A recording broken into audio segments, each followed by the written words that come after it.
ಅದಕ್ಕೆ ಸ್ವಲ್ಪ ಕಾಲು ನೋವಾಗಿಬಿಟ್ಟಿದೆ, ಹಾಗಾಗಿ ಸ್ವಲ್ಪ ಗುಳಿಗೆ ಹಾಕಬೇಕು ಅಂತ.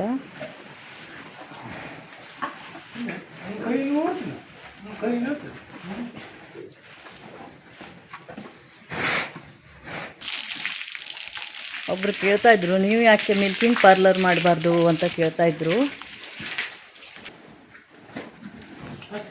ನಾವು ಆ ರೀತಿಯಾಗಿ ಡೇರಿ ಮಾಡಬೇಕು ಅಂತ ಮಾಡ್ಕೊಂಡಿದ್ದು ಅಲ್ಲ.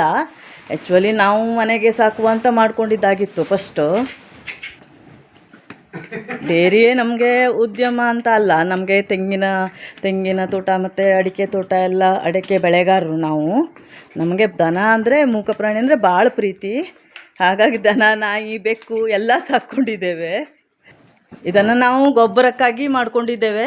ನಮಗೆ ತೋಟಕ್ಕೆ ಗೊಬ್ಬರ ಬೇಕು. ನಮಗೆ ಸಾಕಷ್ಟು ಗೊಬ್ಬರನೂ ಕೂಡ ಸಿಗ್ತಾ ಉಂಟು ಇದರಿಂದ. ಮತ್ತು ಈ ಪ್ರಾಣಿಗಳ ಪ್ರೀತಿಯೂ, ಗೋವಿನ ಮೇಲಿನ ಪ್ರೀತಿಯೂ ಕೂಡ ಸಿಗ್ತಾ ಉಂಟು.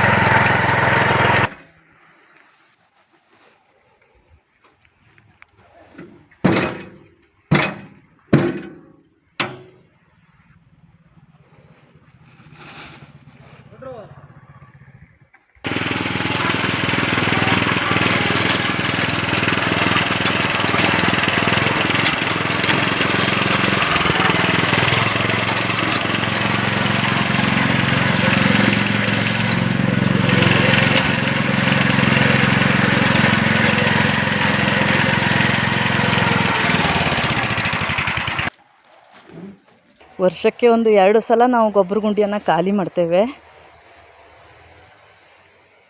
2 ಗೊಬ್ಬರ ಗುಂಡಿಯನ್ನು ಮಾಡ್ಕೊಂಡಿದ್ದೇವೆ. ನೀರು ನಿಂತುಬಿಡತ್ತೆ ಹಾಗಾಗಿ. ಮತ್ತು ನಮಗೆ ಇಲ್ಲಿ ತುಂಬ ಜನ ತುಂಬ ಪ್ರೀತಿ ಮಾಡ್ತಾರೆ. ಅವರಿಗೆಲ್ಲ ನಾವು ಹಾಲು ಕೊಡ್ತೇವೆ. ವರ್ಷದಲ್ಲಿ 1 ದಿವಸ ಕೂಡ ಅವರಿಗೆ ತೊಂದರೆ ಮಾಡೋದಿಲ್ಲ. ಆ ರೀತಿಯಾಗಿ ನಾವು ಹಾಲು ಕಡಿಮೆ ಆಯಿತು ಅಂದರೆ ನಾವು ಅಟ್ಲೀಸ್ಟ್ ಒಂದು ಆಕಳನ್ನು ಮತ್ತೆ ಖರೀದಿ ಮಾಡಿ ತಂದಿನಾದರೂ ಕೊಡ್ತೇವೆ. ಯಾವತ್ತೂ ಯಾರಿಗೂ ಇನ್ನೂ ಮುಟ್ಟ ತೊಂದರೆ ಮಾಡಿದ್ದಿಲ್ಲ. ಪರಮಾತ್ಮ ಎಷ್ಟು ದಿವಸ ಅನುಗ್ರಹಿಸ್ತಾನೋ ಗೊತ್ತಿಲ್ಲ. ಅವರೆಲ್ಲ ಪ್ರೀತಿಗೂ ನಾನು ಆಭಾರಿಯಾಗಿದ್ದೇನೆ. ಹಾಗಾಗಿ ಮೂಕ ಪ್ರಾಣಿಯ ಇವರ ಪ್ರೀತಿಗೋಸ್ಕರ ಮತ್ತು ಜನರ ಪ್ರೀತಿಗೋಸ್ಕರನೂ, ಹಾಗೂ ನನಗೂ ಗೊಬ್ಬರಕ್ಕೂ ಕೂಡ, ಎಲ್ಲವಕ್ಕೂ ಕೂಡ ನಾನು ಮಾಡ್ಕೊಂಡಿರುವಂಥದ್ದು.